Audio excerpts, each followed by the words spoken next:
Welcome to another episode of AAW Redefined. My name is Mike Freland. On this episode, we're going to be recapping the Windy City Classic 17. We're also going to be hearing from Mance Warner, Sierra, Karam, and Mike Bennett. All that and a whole lot more.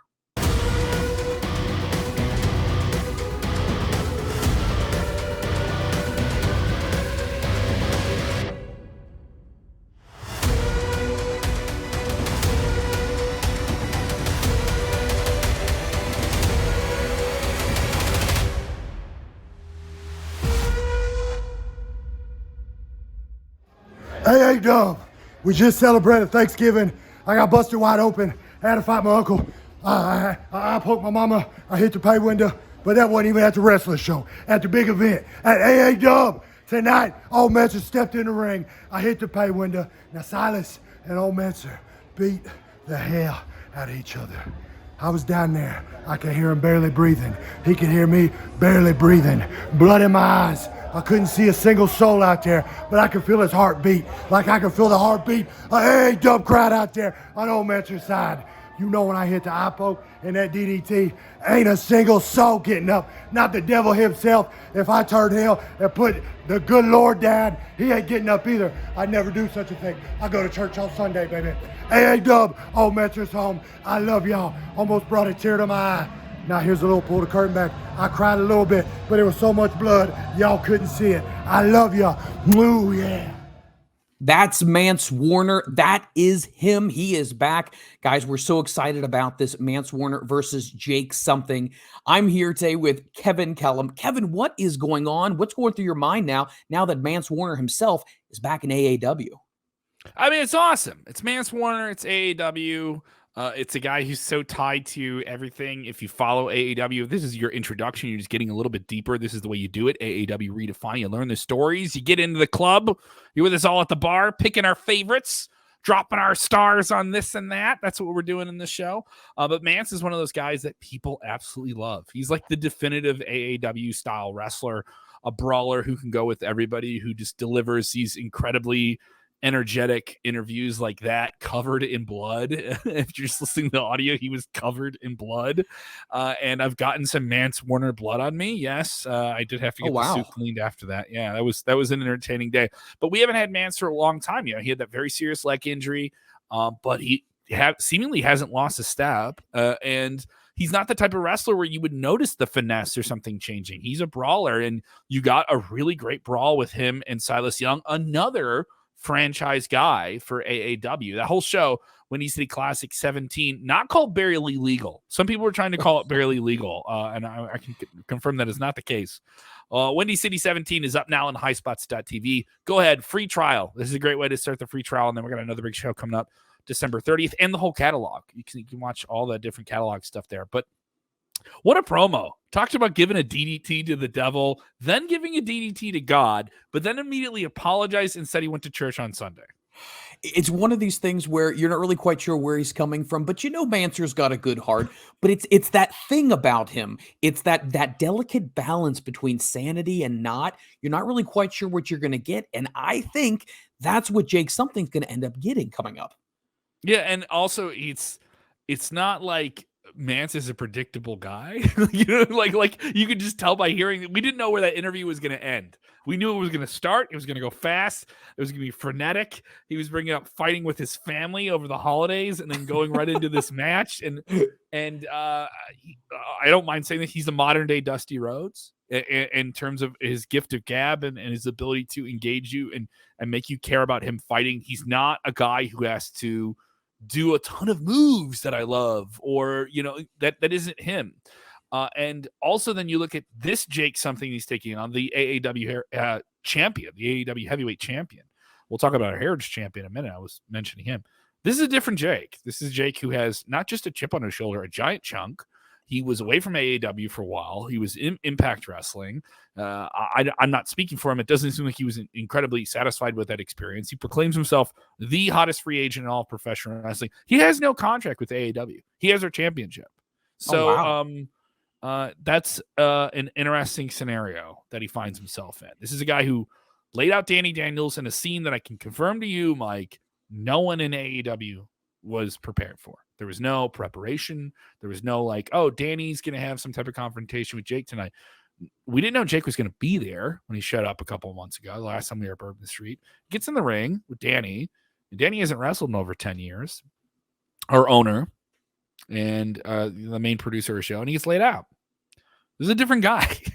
This is a completely different guy, and he doesn't care who's loved, who's liked. It's his AAW that he's not even like contractually obligated to, which makes the whole thing awkward. And now you get him and Mance. You get the valiant guy and the pretty privileged guy. I mean, and you get two badass dudes from two different sides of this issue with the prize. You know, it's consequences, man. The story writes itself, and you have to, I think we know who we like and maybe who the fans don't. And I kind of like that. I know where things stand. Well, chocolate and peanut butter with Mance. Maybe there's some blood there involved as well. Absolutely. Wouldn't you also say in some ways when it comes to Jake something, he's that cocky, that brash, like you said before, doesn't have a contract, can basically come and go as he wants, but then all of a sudden steps in Mance Warner, almost the John Wayne, if you will, of AAW. Yeah. And all of a sudden he's there almost as an outpouring support of Danny, of the fans, to say, guess what, man, I am going to defend AAW from you, which I think we've heard something like that before recently. Which is kind of crazy to think, because he's the challenger in this scenario. And also, he's held that championship before. He was our champion through majority of the pandemic, you know, and unfortunately got hurt on that first big show we had coming out of it in October of 2021. And you know, coming out of that show, suffered an injury at a separate event. And very, very odd that now we're going back to him, and he is the guy who, it's not like, I don't think Jake something's running for their title anywhere. I hope he doesn't, you know, and I'm not even trying to allude to that, by the way. But he's definitely the guy who's, you're right, defending AAW from the AAW champion, which is such an odd thing to say on paper, but is the scenario we're in. And what a match to go with. Legacy, that'll be on highspots.tv, streaming live and on demand starting December 30th. You'll be able to get that. I think 7:30 bell time is what we go through on that show. And what a week! That's a good weekend too, because that drops on a Friday. You get New Year's Eve Saturday. We have a pretty big beer drinking crowd, Mike. You've been to our shows. There's a lot of people like to drink at our shows, so you get two solid nights there. You can recoup Saturday afternoon to get ready for New Year's Eve. So you're doing a pre-New Year's Eve yes, preparing. You're pre-gaming for the biggest party night of the night. The eve of New Year's Eve. There you go. So there you go. So when we talk about stuff like this, I mean, it just makes AAW's product even more exciting to watch, because once again, you never know what's going to happen. Mance Warner shows up. Now we got a headline for a main event match for Legacy, which is going to be coming up once again, December the 30th. Huge right here. More matches are being added as we speak. Yeah, more matches being added as we speak. And also something I think different in the independent wrestling world, show to show. It makes... It all connects. The dots connect show to show. And this isn't any shot at anyone else. I just think it's the different presentation specifically out of what you see on television, that if we're only going to be on once a month, we're going to give you something that links up with what you saw the month before or the month before that. And we're doing it now. We'll kind of touch on that, on other active storylines, other active feuds and rivalries, and some other very bitter issues. We have a lot of people that are very angry with each other, but issues create conflict, and then we ring the bell and let the conflict settle itself, don't we? Well, speaking of angry and conflict, what about Silas Young confronting Beefer, when Beef is basically now saying that he felt like he was ready to go for the championship, and Silas said, whoa, man, you're getting a little too big for your britches. We saw this early on in the show. Yeah, I was around for that scene when it happened in front of me, and that was in terms of the juxtaposition where we were. That was in line with Beef just winning the Line of Tournament, covered in streamers, covered in like sweat, wrestled 4 or 5 hard matches over 2 nights, and was feeling it, and was feeling the that 3rd, 4th, 5th wave of adrenaline. And here's Silas Young with a cigarette still in his breath, just walking over saying, "You ain't shit." You know, like it's like he just won the tournament, dude. The tournament you were in, by the way, Silas. And I don't know. I don't like to speak for Silas. I watched Silas wrestle way back when I still had hair in my head. and had some of the best matches. Him and Bryan Danielson, I think, is still one of my favorite AAW matches. And maybe you can consider him one of the banner guys. You know, we have those banners up of our proverbial Hall of Fame of talent, and he's on it, and he's still active. And this is a guy who's wrestled on national television. So for him to say, "Hey, I've been to the big leagues, and you ain't got it," you know, like, this is just a flash in the pan. I know if you got it or not. I hope we get to Silas and Beef sooner than later. Like I said, personal issues makes a perfect match. It definitely does. I mean, you have Beaver, who's this happy-go-lucky, you know, Rudy almost type of character here. Total, and Rudy is absolute the appropriate comparison. You know, like, there were a lot of people I saw just feeling like, you know, the meme and Rudy when he's like, yes, that's my boy. Like that is Beef. He took so much time after he won, and he came out with the Jim Line Memorial Tournament trophy. He's covered in streamers, as I mentioned, covered in blue and green streamers. And he's just walking through the hallway when fans are leaving the show, and he's acknowledging everyone, and he's taking the time to not just drink it in by himself, but drink it in with his family that was there, with the locker room, with fans. And he's having this good time, and he's going to give us this great expression on camera and just, you know, talk to the camera. And there's no script there. It's just like, hey, let's see how you feel. And then Silas walks in. And it's another one of those things where we weren't like, no one sits back and tells me this is going to happen. This is going to happen. There's just people just see those lights and they just want to come over and interrupt somebody because they want to get their stuff in. Right. And I kind of think that's a little bit of what Silas is feeling now. And maybe if you watch Windy City Classic and you see the situation that got very bloody and violent between Mance and Silas, that this is a different Silas. I'm not saying the guy's lost his fastball, but he's definitely trying to find something. He's trying to find something at this point in his life, like a lot of people do when they get to a certain age. Well, I mean, a lot of times we even use this, like you said before, in sports. You reinvent yourself. You become something different. It's not that you're not as good as you once were, but you're No, better than you were before in some ways, and you might not be as great in others, but you still have something that you want to give. And I feel like that's really what Mance wants to give. He wants to give more, and he knows a lot of things are going on in life, but you know what? We're still going to get that guy that wants to beat some ass and make his way to the pay window. And I think at the end of the day, that's really what people come to see Mance Warner. absolutely. 100%, man. 100%. Easily 100%. What do we jump into next, Mike? Well, speaking to confrontations and things that are very interesting, I have a feeling that we haven't quite seen the last of Hartenbauer, especially with Mike Bennett. That in itself was very, very interesting. What's your take on their whole beef against one another? And then finally, how this all thing came to play? Well, it's been coming together for a while. Mike Bennett comes to AAW with a ton of prestige. People see him on international television with WWE and Impact, and recently with AEW and Ring of Honor. Obviously, I mean, the guy has a lot. So if he's going to come here, it isn't just for nothing.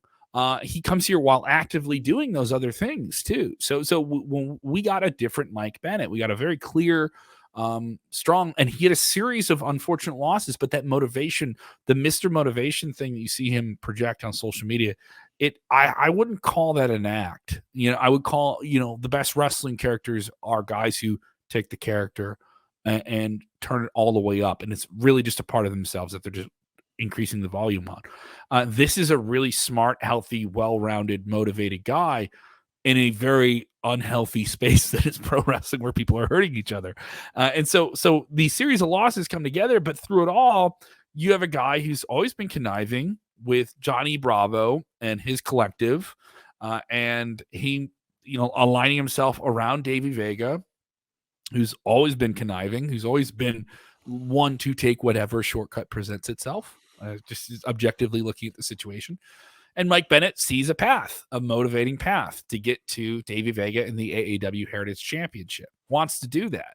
We'll talk about who the AAW Heritage Championship challenger is going to be in a little bit as we kind of run down Windy City Classic. But you had this block in, you know, Hartenbauer, who literally looks like one of the Men in Black with the sleeves ripped off the jacket. That's the best way of describing him. Yeah, he has a very APA Bradshaw Farouk type energy to him. He's very foreboding, knows everything around the ring. I've never seen someone who knows where things are around the ring in the same way he does. Now, I'm talking physical things you can just unbuckle off the floor and use as a weapon. And this match featured a lot of that. If you enjoy bloody matches, you got another bloody match here with Mike Bennett and Hartenbauer, and a great reaction, maybe the biggest reaction Mike Bennett's had in AAW as well. And a hell of a promo. Can we go to this promo? We should hopefully go to this promo if we can. Every fucking time I show up at AAW, I tell you, I come here to fucking fight. That, my friends, is what Boston Strong Style is all about. It's about dumb motherfuckers getting in my face and showing up and thinking that when they beat me down, I'm gonna fucking stay down. Well, look at me. Do I look like a motherfucker who's ever gonna stay down? Knock me down. I'll get back up. Knock me down. I'll get back up. Knock me down. And by God, I will get back up because I have been called the miracle, the epic, the prodigy. But here at a fucking W, I am Mr. Motivation. We've seen some great evolution with Mike Bennett. And as they mentioned on the show, Maria wasn't there, and Maria's usually his motivation. But I feel like in spirit she was there because I feel like Mike put on one of the greatest matches that I've seen from him in a very, very long time. And in coming against somebody like Hartenbauer, who's so powerful, you just have to bring it all. Yeah, a really powerful dude too. Guy who's gotten stronger and stronger every time I've seen him, and is in the best shape of his career. So you weren't just beating anybody; you were beating somebody who's really, really cranked in to who they were with Hartenbauer, and is probably one of the better secondary heater characters I've seen in wrestling in some time. So Davey Vega didn't send nobody; he sent the guy that's had his back for a while. So I'm rooting for Bennett in this whole thing, but obviously Davey Vega is going to have something else down the road coming up on December 30th. Well, speaking of Davey Vega, we saw a great match with him and Brandon Lee as well. So take me through that thought process of what you saw with Brandon Lee in that match that we saw at the Classic. Brandon Lee coming off an untimely injury. He was really coming up very, very fast. He was having a very, very good extension of the characters that we had and what we called the Alive series that launched for us in the middle of the pandemic. We kind of went back to basics. We had a great champion in Mance Warner, and we said, who's coming up who is healthy enough and feels comfortable enough to come into this kind of closed network situation and still put on these incredible matches. And Brayton was one of those guys. He was very much a very fresh talent who had some potential, but just really hadn't tested it yet. And he kept testing it. And he had some great matches recently with Silas Young, and wanted to have that big win over a real name. I work in comedy and I feature a lot for name comics. And when I started to do that was like a level up, and he wanted to level up. He wanted to get beyond the second, third level. He wanted to be a real player, and that the injury was a real setback for him. To see somebody come back and then have more of that. It's just, I like the true sport element of AAW where we don't just talk to the winners of our matches. We talk to all of the people involved, and we got some words with Braden, and it definitely seemed like he's still shook by the injury, and he's still shook by things, but also the guy came in with some more weight on him. I mean, the traps were trappier than I've ever seen him on him before. So I don't think straight Brazy is going to be any less behind the game. He's still going to be hydrated and ready to go the next time we see him. What do you think's next for him per se? I mean, I know there's a lot to be said for Davey Vega, but what would be next for him? What do you think that would be his next step? Obviously coming back after the foot injury, now looking like he's at 100%, taking a loss, but yet in a very competitive match. I say pick a fight. You know, I'll be honest. AAW, there's a locker room that's open, ready for people. And there's opportunities like AAW Live, our web series, which we filmed before our pay-per-views. I'm not saying you're going back to basics, but you're going back to a familiar territory and a familiar part of the card that you've been on before.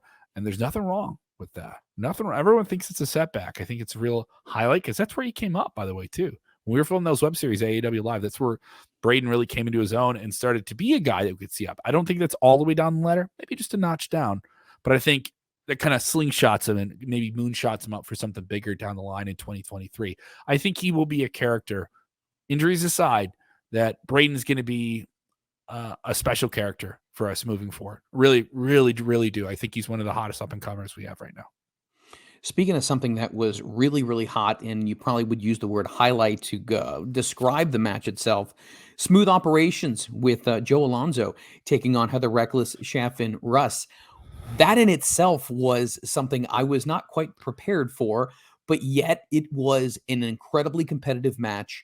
What was some of your thoughts on the match as it kind of unfolded in front of you? The best opening of the matches of the night. Like the way the match started. Everyone enjoys the pageantry of the entrances in wrestling, and Chuck and Joe, they go out there and they cut off the entrance of their opponents in a 6-man tag match, in an intergender 6-man tag match. Heather Reckless is a small but explosive performer, and I saw her getting ready to go out and make her entrance. She was amped up, and I couldn't find her 2 tag partners in Russ Jones and Shaft, 2 very large men. The modern day equivalent of the Legion of Doom, as I've said to them before. And I'm looking for them, and I don't know where they are. And here is Joe and Chuck running their mouths, looking at the entranceway, running their mouths, cutting off the entrance. And I was like, well, they're cutting off the entrance here, but I don't know where and then I kind of like peek my head through the curtain and see in 2 different separate corners of Bourbon Street making their way like sharks seeing someone who's just staring at the beach but swimming in the ocean, and like 2 sharks, they're just swimming in, and Heather Reckless kind of knows where things are going beforehand, and she struts out to the ring and just waits like Mighty Mouse, ready for someone to jump into the mix. And Shaft and Jones truly wrecked him. Now obviously smooth operations, cheating is something happens in pro wrestling and people get away with it, and they did what they did. But I absolutely loved Heather Reckless in this match. I thought she came off absolutely phenomenal. I thought this was maybe her best performance in AAW with all of these fellas in a match where she's the smallest person, both physically and some people would even say experience-wise, but I thought she didn't come off like she was missing a step. She was hanging in there with some serious big people, and I enjoyed it. And also, I gotta say this: even in losing, I still think you should look at Russ Jones and Shaft as potential tag team champions in the future. Oh, I would agree 100%. Yeah, I like it's just a good. It's a good pairing. it's Bash Brothers, dude. It writes itself. And I think if you're holding those tag team championships in the future, you should be watching out for these 2 guys that literally look like ogres coming to life from like a Lord of the Rings movie. I mean, they're the best, dude. Yeah, for sure. Well, I tell you what, Jossie is going to have to be looking over his shoulder. Obviously, with Tank Bennett being the tag team champions, these guys could be very well next in line, and I wouldn't be surprised if they were able to pull that off as well. But one last thing here, getting back to Heather here, she looks so at home with those guys. There was nothing that was out of place. There was nothing where the moment was too big for her. She was just as vicious as they were. If not, sometimes she would be a little more vicious. And I feel like they fed off of each other really, really well. I think Heather, like you said before, she held her own. She's not the biggest, but you know what? It's the bite in the dog, not the size of the dog. And I think Heather Reckless did an amazing, amazing job in an unfortunate loss. But you know what? At the end of the day, it's not always about that. It's about taking a pound of flesh. And I think they definitely got theirs. Oh yeah. I mean, smooth operations were scampering out of there. They gotta win, but they get like, it's not a legitimate one. Especially if you see the match, it's high spots, go check it out. But I mean, like it was like, we feel like we know who actually won this thing, and that record books may not show it. They may not put that up at cagematch.de, right? But yeah, we know who really won this thing for the fans that paid their money. Sometimes you don't always get the W, but sometimes you definitely still feel like you've got the admiration. The winner and in our respect. hearts, Mike. They're Absolutely. the winner in our. The winner in our clogged with Polish sausage hearts. Yeah. Speaking of winners and no matter what may happen, let's talk a little bit about Chicago's favorite girl, Missa Kate. I've had the Yeah. chance to talk to her before. I've interviewed her before many, many times. She steps into a very unique situation. Now, let's kind of let everybody know what was the precursor to all of this. And now I have to bring this up, and this is like the embarrassing part.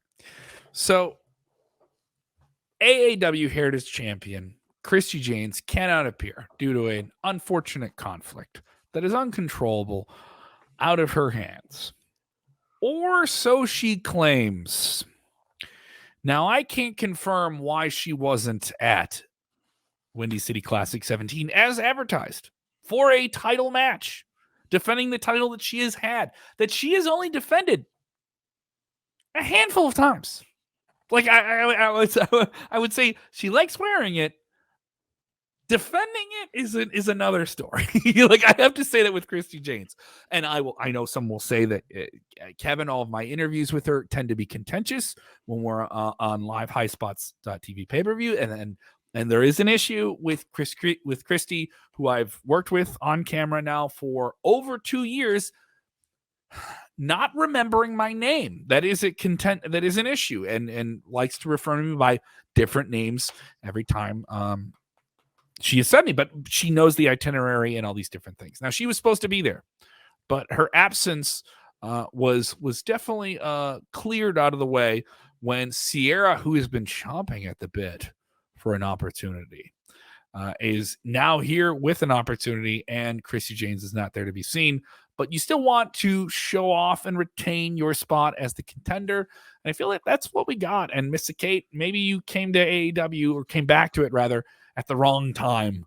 This is Sierra's AAW at the moment, and it has been her AAW for a while. And unfortunately, Christy Janes has that championship. So clacking of horns, and someone wants to win the mountain for the women in AAW. I've wanted to see Sierra get her moment for quite some time. It is overdue. It is overdue for her, and that isn't. I'm going to try and be a biased broadcaster, at least with the issues Christy Janes' side. Let me remind you, you know, Christy Janes now have a great, strong track record of triumphant moments at Bourbon Street. You know, the last time she was performing there before, I believe she was slammed into a garbage can and left the venue with nacho cheese in her hair. Maybe she just didn't want to have nacho cheese in her hair. I don't know. But hopefully we get to see Christy Janes defend, like a champion should, defend the AAW Women's Championship in the future. So I'm not putting words in your mouth, but needless to say, there is some level of speculation of what exactly is going on here. Now, Sierra, I will say this. It is her time, right? Missa Kate was just somebody who got caught up in the eye of the storm, and it just happened to be a bad night for her. But I will say this. Sierra, as much as she wanted that title shot, I think it's going to just add to it when they finally meet now. Because if she wanted it, and now she got a little dodged right now, that's going to add fuel to the fire. And you don't want to add any more fuel to Sierra, who already has enough initiative to say, you know what? You're mine. Your title truly belongs to me. Yeah, it's delayed gratification, and Sierra's already stacked up like a series of wins to get here, you know? So, and with Christy, I don't think there's been a single match with her in the last year where there hasn't been some ridiculousness involved, you know, like, and she's been running with Ren Jones, another person who is just weird whenever I see them. He's always leaving to say he's taking a flight somewhere before a match. So take that as however you want to take it. But yes, the swag champs, both on the men and women's side, are quite the pairing. And it'd be nice if a real powerhouse, a workhorse like Sierra could get that title off of Janes in the future. We'll see. Maybe we get to see on December 30th. Well, we did actually get to catch some comments from Sierra. Let's go ahead and let's take a look what she had to say. Hey, come here. Hey, make sure that this goes to Christy. Send it on her Facebook Messenger, Instagram, email, whatever. Christy, honey, hi. I hope you were watching what I did to Missa Kate. because December 30th, it's Sierra's time, baby. It is my time at your title. The AAW Women's Championship is coming home with me. See you December 30th, sweetie. Ace, whoa, Ace, What? man. What happened? What? What just What do you happened? mean what happened? You guys were It tag was team Hammer- champions before. What happened? Yeah, and then guess what? He didn't show up for 2 months, blew our original rematch. He comes back 2 months later and blows our actual rematch.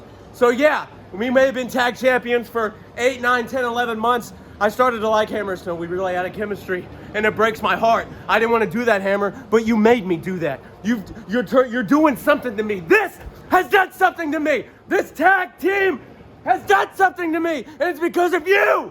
You! It's your fault, not mine, not Ace Perry's fault. It's never my fault. There's no more Hammerstone in Ace Perry. There's only Ace Perry. All right, Kevin, I'm getting word right now that it's now official. It's signed for December the 30th at Legacy. Christy Jane will have to defend her championship, the Women's AAW Championship, against Sierra. I've never anticipated a title match more. Just for personal reasons, I'll chuck myself on that. But we just also heard from Ace Perry, nasty split between him and Hammerstone. You know, Yeah. And honestly, they have that spike. You know, that the little dog, big dog relationship from Tom and Jerry. You know what I'm talking about? And so you saw Ace being able to use his ridiculous charismatic persona, his connivingness, and Hammer's power, you know, and Hammer was the hammer and Ace was the nail. And they had a good run as tag team champions, but this was a pretty nasty split, you know, and it was weird just talking to them before the match. And it was even weirder trying to interact with them separately after the match. And he said, like, look what you made me do. He's like quoting Taylor Swift lyrics. I was not expecting that on an AAW show, but honestly, yeah, it was a very over the top performance from Ace there. This is exactly Ace Perry's MO here, right? Make the other guy feel like he's the one who caused the riff. Now, I want to play devil's advocate with you for a second here. You know, we heard Ace say what he did.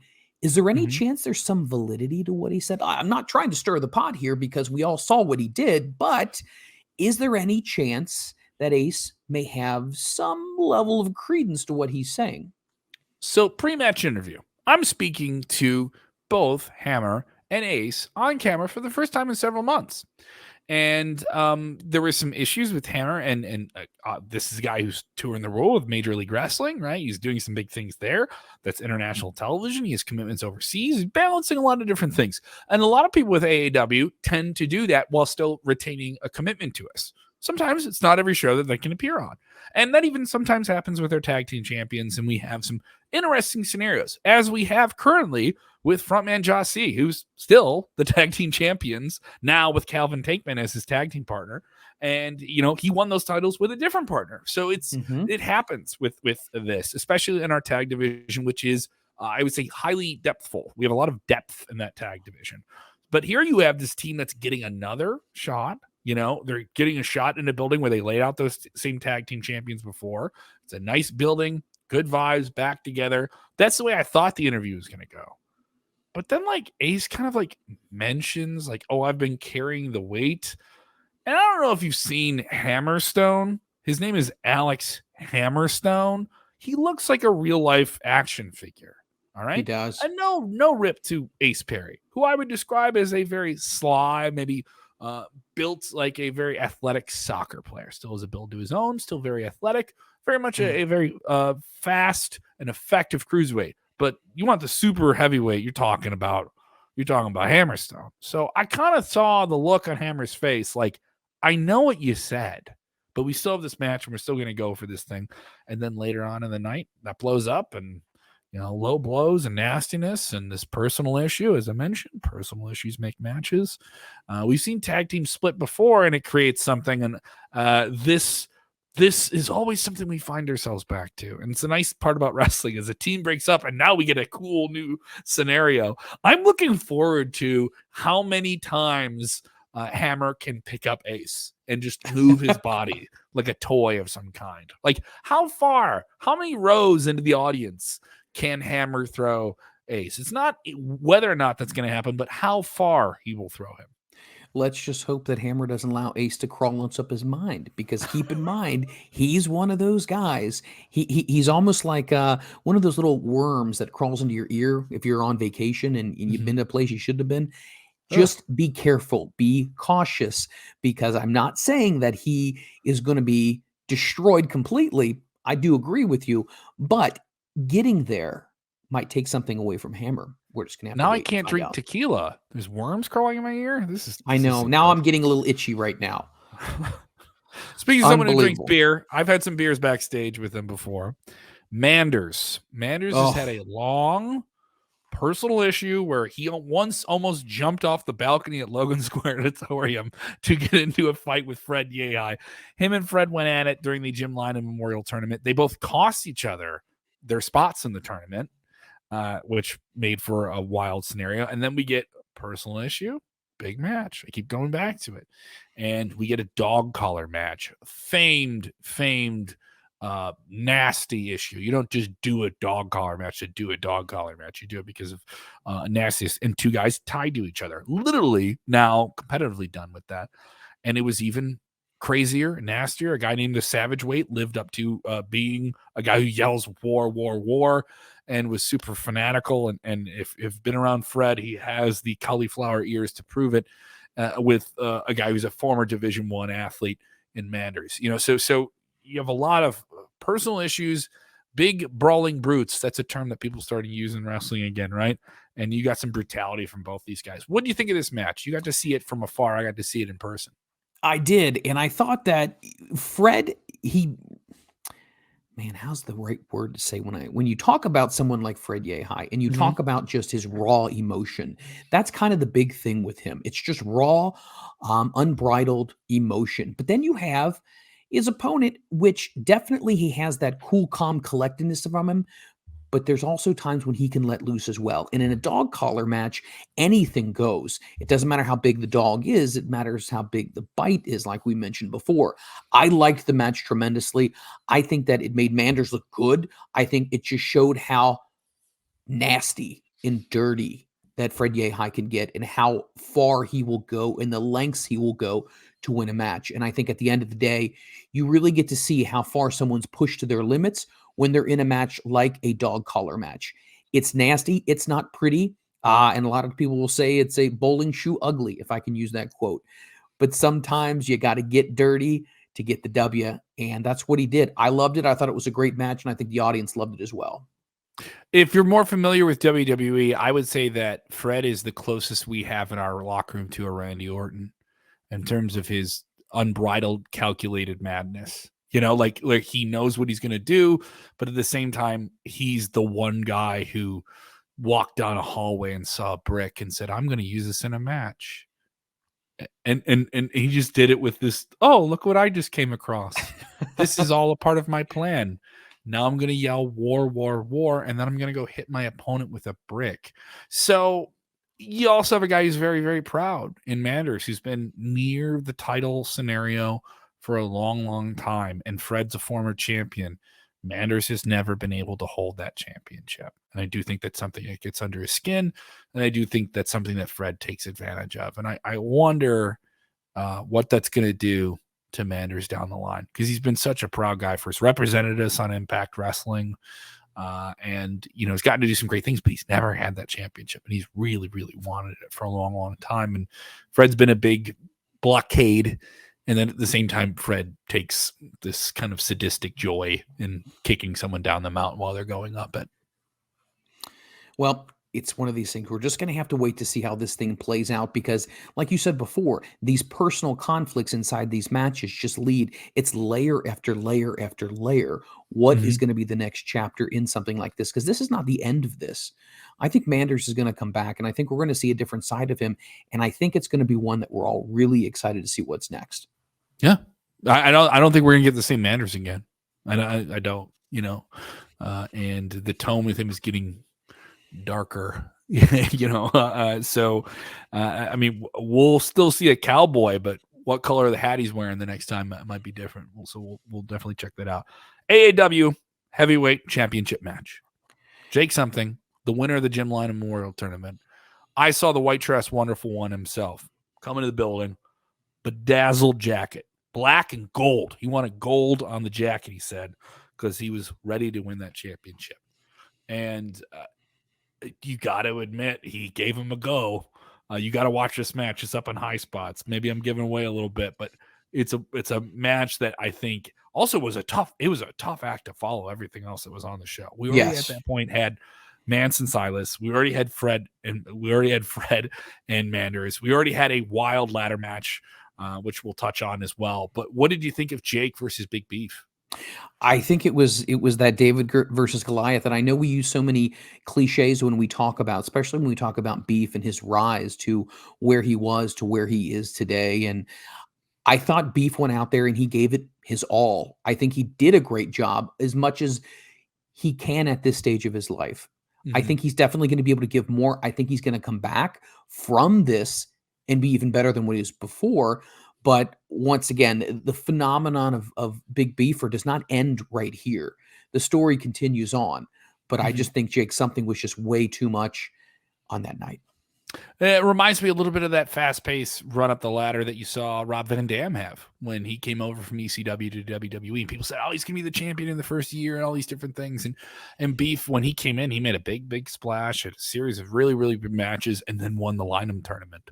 And even then, people weren't expecting him to win the Lynam tournament. So he had probably the best 2022 of any person in terms of trajectory, in terms of how far they got themselves off the card. Jake Something's a guy who, because of the name, he could come back to AEW right away and position himself, whether politically or not, and punch the owner in the face and then still get a world title match. It's just the way it is, Jake. And I felt a little bit of that in terms of his just lack of mercy on his opponent. And now we get somebody down the line, December 30th, him and Mance. And it's going to be Mance defending AEW against the AEW heavyweight champion in Jake Something, a guy who definitely seems to have a lot of hubris. It's a word I like to think of. I like that. Yeah, a lot of hubris. He thinks he's doing the right thing, but I don't know if he is. And Big Beef, he'll be in the title contention in the future. Speaking of title contention, tell me about this ladder match. What do you think of the ladder match? I was there in person. It looked nuts. It looked so violent. There were so many nasty falls. You saw it on TV. What did you think? I did. I loved every second of it. You can't get away from a ladder match without being highly entertained. I mean, the spots they did, how crazy it was. The crowd was really into it at so many different points of times. Guys falling down on the ladders themselves. It was very brutal, but it was really compelling as well. And you know that the audience was pulling for somebody. And at home you were really pulling for somebody. And it's that emotional roller coaster that you go on, especially because it's a match that's not by pinfall, right? So that really opens it up, and it's right for anyone to take it at any moment, which then enhances and increases the excitement level of it. Who's going to be able to get knocked down to get that brass ring, if you will? So I really liked it. At a few moments, I was a little worried that some guys might not get back up, but in the end, I could not have asked for a better match, and it was tremendous. The Amish hero himself, the Amish street. I wouldn't call him a street fighting man because Amish people don't have streets; they have roads. The Amish road fighting man, in one, Levi Everett was victorious, and I don't feel like I'm giving too much of a spoiler away because I think if you haven't seen the show, you'll enjoy watching him do it. And what a reaction! Yeah. What a big reaction to him winning, and it was a guy, like I said, with big beef. I love this about AAW. We have guys who a year ago people were talking about, they're coming up. Now they feel like real stars. They feel like real people you need to see and real characters that are defined. They're not just a guy who comes out to music. You know who that guy is and you know why you like him or you know why you don't like him. And Levi is a guy you know why you like him. He's a humble sweetheart of a man. I've never met anyone as polite as he is. And always calls me sir when we do interviews, which is just, I guess I'm at sir age. I don't know at home, but he can call me sir. And when he gets the crowd going, he lays in that arm lock and he starts to maneuver that arm just like it's a butter churn, and the crowd goes churn, churn. No one told the crowd to do that. They did that for him because they liked him. and he got to be able to do that even in a ladder match. He got to do that with Davey Vega, who now has to worry about Levi Everett coming up here on December 30th. That one is confirmed, by the way, on Legacy. The event is called Legacy, by the way, if you're looking for it. AAW Legacy, December 30th. Highspots.tv. Get your tickets as well at aawpro.com. I really think Levi has a lot of momentum going into this match. He just won a ladder match. He beat Shane Hollister, former AAW champion. He beat all these different people. Shane, by the way, there were some people concerned about Shane after the match. He was okay. I know he took a nasty spill, but Yes. I got to talk to Shane. There were some people concerned for him in terms of how he fell from one ladder onto another one. That maybe he was in dire straits, but as far as I know, he was all right. Didn't leave the match happy. I know he wasn't happy about it, and this is his return to really pro wrestling in general. As a guy who's really just been more on the education side of pro wrestling than the active competition side. But Levi came up really, really strong. Sweating through a full sleeve shirt, and and he's going to leave and probably be selling sourdough bread or German sourdough bread somewhere in a small town in Indiana. But with it, he has an opportunity at the AAW Heritage Championship, and what a champion to go with. We're more of a metropolitan promotion. We run Logan's Auditorium in Bourbon Street, real city crowd. But if you've lived in the Midwest long enough, I think you've found yourself on a country road next to a horse and buggy, and Levi has to take a long road to get to the match, and he took a long road, and it was worth it. And like I said, one of the biggest crowd reactions I've heard in quite some time at AAW. Let me ask you this question. What do you think, in your opinion, that makes people get behind him so much? What Humility. is it? Humility. Is it humility? Yeah, and especially in wrestling, when you have so many brash characters, when it comes out, he has humility. The guy comes out with a butter churn, and it strikes itself, for lack of a comedy character, right? And I don't think there's anything wrong with levity. And then you also have a character that isn't just like, oh, I'm a big goofy guy. No, Levi's Levi, and all right, Levi has someone run his social media for him, because he doesn't want to do that. That is not a part of his lifestyle. And that humility that comes from his way of life while being a pro wrestler is odd. Also, a guy who will change in a different space from everyone else. He's still nice and polite to everyone else, but keeps to himself, and he's very much who he is. And I think the defined identity, while at the same time humility and trusting the process of being a competitor, while also not looking like anyone else. He's very much an individual. If you didn't know he was a wrestler and he was at the show, I don't think you would know. So there's something marvelous about, this guy looks like he would just be someone who's coming in to watch the show. Oh, look at this Amish fellow who's here. He's got a long hair and a beard. Looks like me. Sometimes doesn't look too different than the comic book geek who's buying tickets to the wrestling show. We know them too, and all right, yeah, the barn door is open. Come on in and let's watch some wrestling. And then he's the guy who gets in the ring. So there's an element of that I think is kind of marvelous. And I don't know if there's another promotion where you would see that story play out and be so effective like it was for us at this past weekend.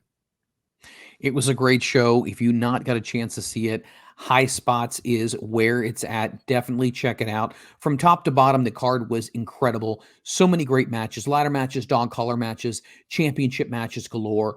Great action. The audience was very much into it, like you said, Kevin. I was watching it at home, and it just seemed like it was coming through the TV. It seemed like it was one of those events where normally you could say, yeah, I can see it's getting a little quiet, but it wasn't.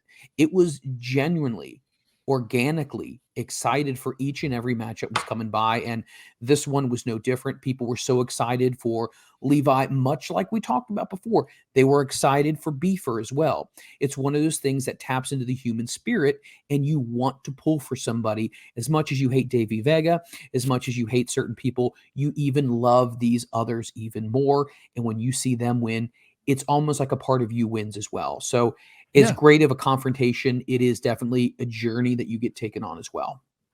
Big return. Before we sign off here, I do want to talk about a big return we had and a big rise up. Damian Chambers, who's been with us in an AAW Live.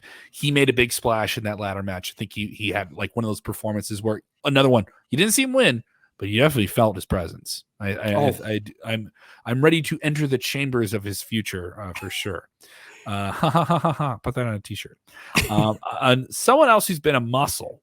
Hustle the Muscle was a formidable team with Hakeem Zayn and his Michigan Muscle and the version of Karam. Karam came back to AAW after an excursion. These have been popular in Japanese and Mexican professional wrestling, where members of the dojo who are about to push themselves to that, from that junior varsity level to the varsity level. We looked at Karam, a guy he is built. This guy is a formidable human being. He is definitely someone who could rip the door off the hinges if you needed to. Went to Europe and came back with a little bit more of a cosmopolitan look. The blonde hair, I was not expecting that from him. And was just as vicious. Multi-man affair, ladder match. It is a little bit of there's a little bit more of a lottery there. Some people would say that maybe Levi benefited from luck, but it was nice to hear from Carmen. We'll go to his comments in a little bit. But before we do, Mike, where can people find you on the social medias? If you are so inclined, you can follow me on Twitter. It's real simple, real easy. Ready, kids? MikeFreland, all together. Don't put two E's in it. I'm not giving anything for free. That's Mike Freland on Twitter. Love to talk to you. DMs are always open. Yeah, you can follow me on the Twitter machine as well, at Kev Kellam, and on the Instagram at Kev Kellam6. All that good stuff. Also, if you haven't done so, you can follow AAW Pro. It's at AAW Pro. It's the same thing on Instagram. It's the same thing on Twitter. We're on Facebook as well. We have a whole bunch of free stuff that you can watch on YouTube, including this podcast and full matches with some of the biggest names you've seen in wrestling, and our web series, AAW Alive. So let's go to it. Back from Europe, back from his excursion, new haircut, new attitude. No, the same bad attitude, same bad dude. Here's Karam. Karam, you are back in AAW after a bit of a break. You were overseas in Europe, and you were in the ladder match today to get a AAW Heritage Championship shot, but you did not win. However, how are you feeling after that? What's the game plan here? Because last time you were here, we stood right here, and you vowed that that would never happen again. So what are we thinking? Well, let's go back to what you brushed over. I just got back from Europe, a tour from Europe, Germany, England, Austria, Europe. And I come back here and you put me with 6 other dudes. And what you got to notice is that the only time they got me out is when there were maybe 3 or 4 that were on me. Look, it doesn't matter who I'm in the ring with. I may have not gotten the win today, but it doesn't matter if I'm in the ring with Josh Alexander. It doesn't matter if I'm in the ring with a jabroni from AAW Alive. Ooh, can't say that, can I? It doesn't matter, because at the end of the day, I'm going to be the star of the show. When people look in the ring, they're only going to notice me and me only, because I am Karam, the epitome of a professional wrestler. And all you're doing is slowing down the inevitable when you don't put me in the main event. So what? I didn't win the ladder match, 6-man, whatever, I don't care. What I care about is being the star of this fucking place. And that's exactly what I am. So send me whoever, I'll prove my point, and you will give me the best of the best. I don't gotta ask, bro. We done? We're done, man. Thank you. Mike, we've seen it before. It's happened in Mexican pro wrestling. It's happened in Japanese pro wrestling. The proverbial up-and-comer does the excursion overseas. He was in Europe for months. Karam coming back, real bad attitude, made a big impact in that ladder match. Though he may not have won, it's a ladder match. There's a ton of people, right? He was definitely somebody that stood out, right? No, he definitely did. I mean, he stood out, and I think he's definitely going to be somebody to be reckoned with now. The attitude in itself, but I think he's got that fire, and you know what? We're just going to have to keep our eyes open to see what's next for him. Yeah, and the blonde hair was giving me some Dennis Rodman in the 90s vibes. Yeah, definitely a bad dude. December 30th, we are back on worldwide pay-per-view through highspots.tv. Get your subscription, start your free trial. If you can't join us on pay-per-view, you can join us in person. We're going to be back at Logan Square Auditorium. 3 big matches, as we've already covered here, including Mance Warner challenging for the AAW Heavyweight Championship. Get your tickets before they're gone. It's the Friday before New Year's Eve. All right, you get a whole big weekend. What a way to get it going. All right, come out, enjoy it with us. And I don't want to drive. It's right off the blue line. Public transit is right there, right across the street in Logan Square at the Logan Square Auditorium. So join us December 30th for AAW Pro Wrestling Legacy. And remember, as always, Jim Lynam once said it, and we'll say it again. AAW is pro wrestling Redefined.